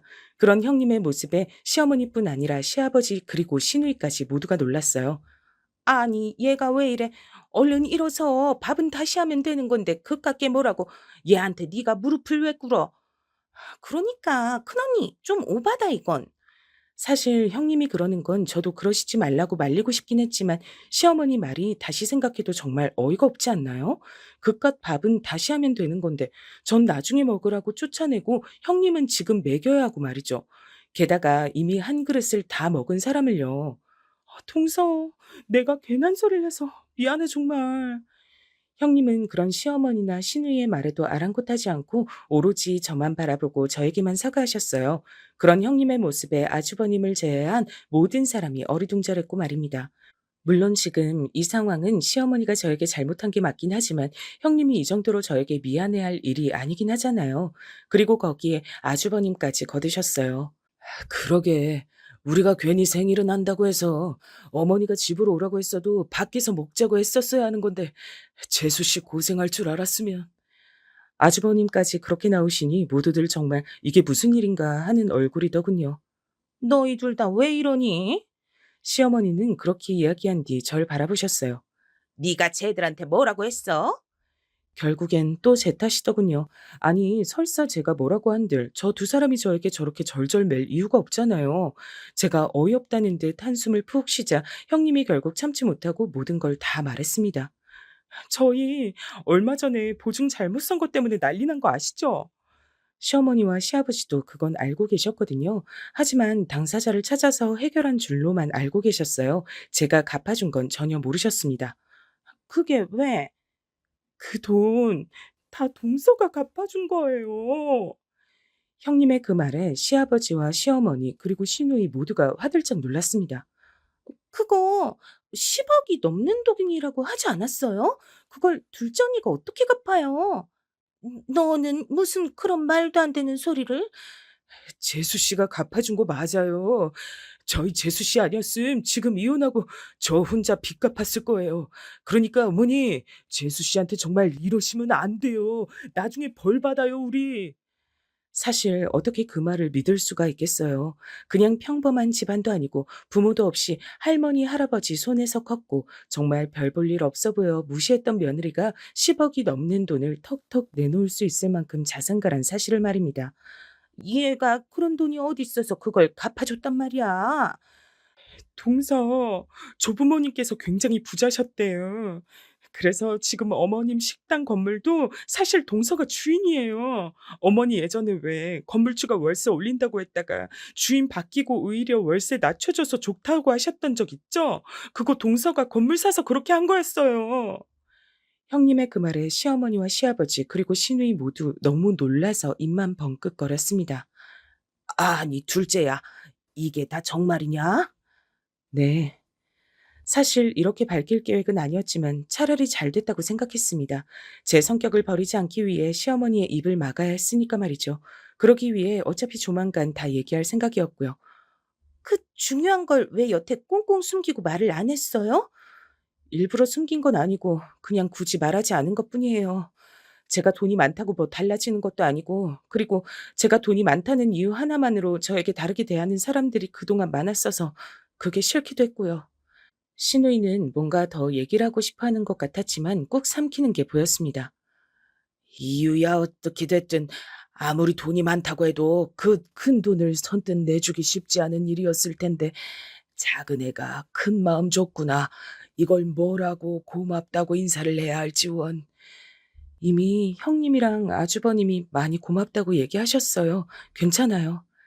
시아버지와 시누이는 이 사실을 천천히 받아들이고 있는 듯 보였지만 여전히 시어머니는 놀라서 아무 말도 하지 못했습니다.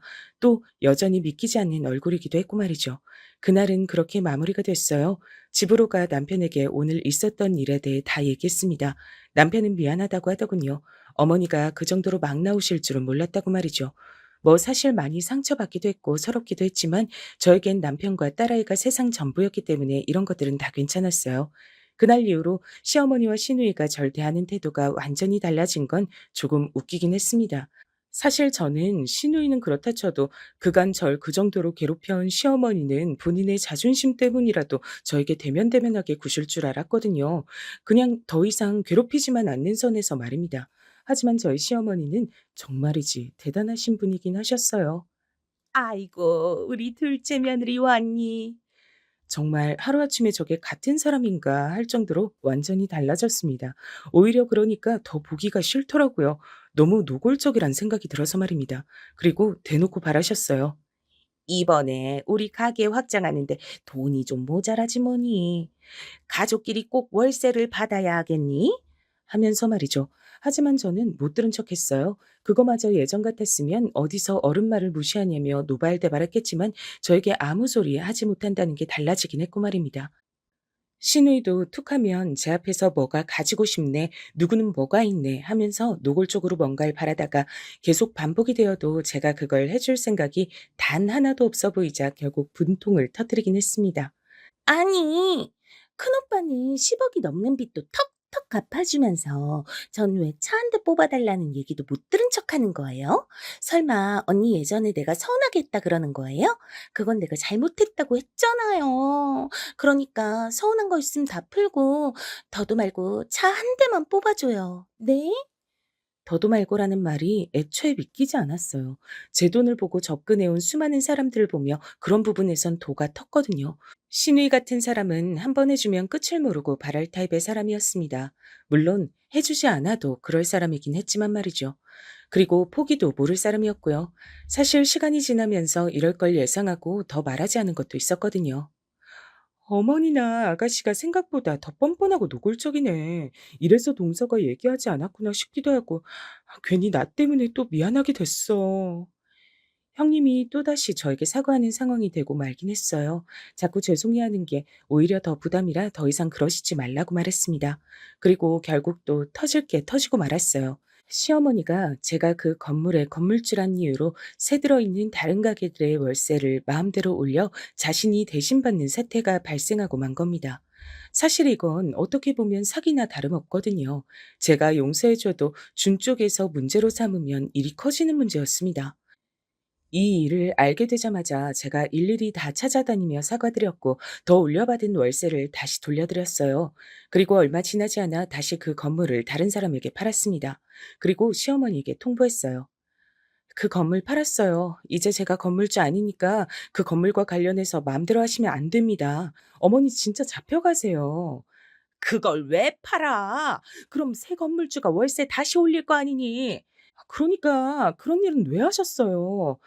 저는 이제 돈과 관련해서는 어머니랑 아가씨랑은 아예 얽힐 일 없을 거고 이야기 듣지도 않을 거니까 저한테 부탁하지 마세요. 그렇게까지 단호하게 얘기했는데도 한동안 요구는 계속됐답니다. 결국 남편까지 나서서 연을 끊겠다고 말하고 나서야 조금 조용해졌어요. 하지만 그나마도 얼마 가지 않았습니다. 주기적으로 찾아와서 돈돈거렸죠. 그 전에 절 괴롭힐 때도 참 집요하다 싶었는데 이 문제는 더하더군요. 아니, 가족이라며. 가족들한테 그 정도도 못 해주니. 제가 어머님이랑 아가씨를 한두 번 겪어요. 한 번 해주면 계속 바라실 분들이잖아요. 그리고 고민을 많이 한 말을 결국 입으로 뱉어냈습니다. 저를 이 말까지 하게 만드는 그 사람들이 정말 징글징글했어요. 어머니랑 아가씨 계속 이러시면 저 정말 애비랑 한국을 뜨던지 이혼하든지 하는 수밖에 없어요. 제 입에서 이혼이란 말이 나올 줄은 몰랐는지 놀라는 것 같더라고요. 아니, 나 같으면 죽고 말겠다. 너도 참 대단하다, 대단해. 지금 누가 할 말을 하는 건지 모르겠다는 생각이 들었습니다. 시어머니와 아가씨는 결국 시아버지까지 나서고 나서야 더 이상 저에게 돈 이야기를 꺼내지 않았어요. 시아버지가 시어머니에겐 한 번만 더 그러면 이혼을 하겠다고 하셨고 아가씨에겐 이럴 거면 집에 오지 말라고 엄포를 놓으셨거든요. 그리곤 저에게 면목이 없고 부끄럽다고 고개를 숙이셨습니다. 사실 이걸로 끝일 거라고는 생각하지 않아요. 시어머니와 시누이의 성격을 그 누구보다 잘 아는 저로서는 언젠가 다시 저에게 돈을 요구하는 일이 생길 거로 생각합니다. 그리고 지금도 속으로는 그래도 설마 가족인데 언젠가는 좀 해주겠지 하고 생각할 거로 말이죠. 하지만 전 정말 그럴 생각이 없어요. 이건 시어머니나 시누이가 미워서 그런 것은 아닙니다. 물론 그들이 미운 것도 있긴 하지만 그 이유 때문만은 아니에요. 한 번이 어렵지 그 다음부턴 쉽다는 말이 괜히 있는 것도 아니고 말입니다. 남편은 자기 같은 사람에게 시집 잘못 와서 고생한단 말을 요즘 입에 달고 살아요. 그런 남편이 안쓰럽고 마음이 쓰입니다. 오히려 그런 엄마 밑에서 이렇게 바르게 자란 남편이 요즘은 존경스러울 지경인데 말이죠. 아무튼 지금은 그 정도로 마무리돼서 조용하긴 합니다. 남편이 저만 원한다면 시어머니나 시누이와 연을 끊겠다고는 하는데 가족이란 게 그렇게 쉽게 끊어지는 연도 아니고 또 가족의 연을 어떻게 함부로 끊으라 마라 할 수 있겠어요. 만약 이런 일이 계속해서 일어나면 외국으로 나가는 건 고려 중이긴 합니다. 남편 회사에서도 주기적으로 해외 발령을 나갈 직원들을 찾고 있기도 했고 저도 외국에서 한번 살아보고 싶다고 생각했던 적도 많았고 말이죠. 물론 지금은 생각만 하고 있는 단계긴 하지만요. 시원하고 통쾌한 복수가 아니라 어떻게 보면 조금 답답하게 결론이 난 이야기일 수 있겠네요. 하지만 남편과 헤어지지 않는 이상 남편의 가족들에게 뭘 어떻게 더 할 수 있을까 하는 생각이 들어요.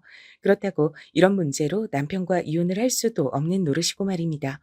이야기하다 보니 사연이 굉장히 많이 길어진 것 같네요. 원래 이렇게까지 길게 쓸 생각은 아니었는데 제가 그동안 쌓인 게 많았나 봅니다. 그래도 이렇게 털어내듯 다 이야기를 하고 나니 속이 좀 시원해진 것 같긴 해요. 들으시는 분들은 어떠실지 모르겠지만 말입니다. 긴 이야기 들어주셔서 너무 감사합니다. 늘 건강 유의하세요.